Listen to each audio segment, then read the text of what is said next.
Подажник никак не взаимодействует с воздухом. Она зажата между двумя слоями мыла. Почему мыльный пузырь имеет сферическую форму шара?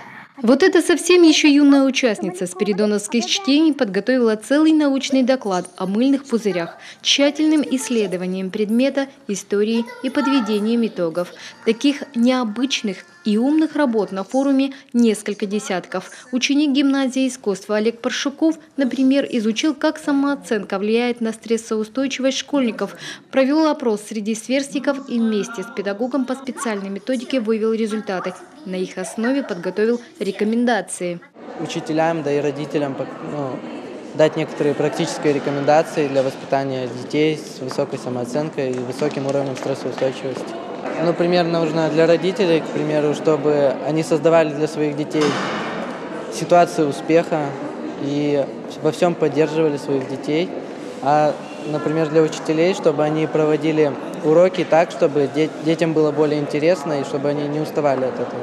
А вот работу по гидропонную установку Александра Мингалева, тоже гимназиста, уже успели оценить на других научных конференциях региона. Ученые назвали технологию выращивания сельхозкультур в северных условиях открытием. При помощи необычного устройства тот же лук растет в несколько раз быстрее обычного. Я сперва создал гидропонную установку. То есть она у меня состояла из трубы, 2 плашек и подсвечивания. В ней мы проделали 15 отверстий, вставили туда перфорированные горшочки. С одной стороны у нас был краник сливной. Вот. И внутри раствора была протянута труба с отверстиями для нагнетения воздуха. Вот.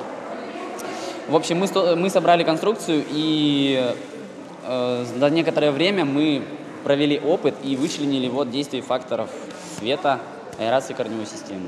Юный гений присутствует почти в каждом ребенке.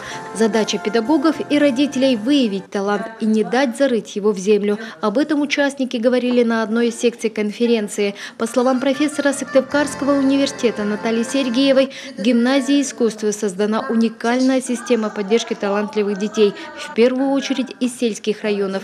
Конечно, одна гимназия не может принять всех одаренных ребят, но для них есть другие формы поддержки.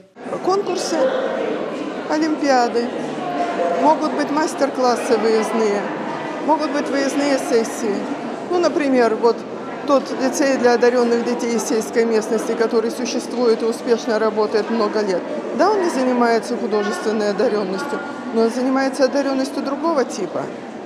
Поэтому нужно, чтобы сельский ребенок тоже имел возможности себя проявить, себя развивать. Поддержке одаренных детей республика уделяет особое внимание. В этом году, например, уже открыли профильный центр, отметила вице-премьер Наталья Михальченкова на конференции. На спиридоновских чтениях, кстати, таланты выявляют уже 5 лет. И если в 2013-м на форум представили только 18 докладов из 3 школ, то сегодня эксперты оценивают уже более 100 работ почти со всей республики. Елена Кононова, Олег Юшков, телеканал Юрган.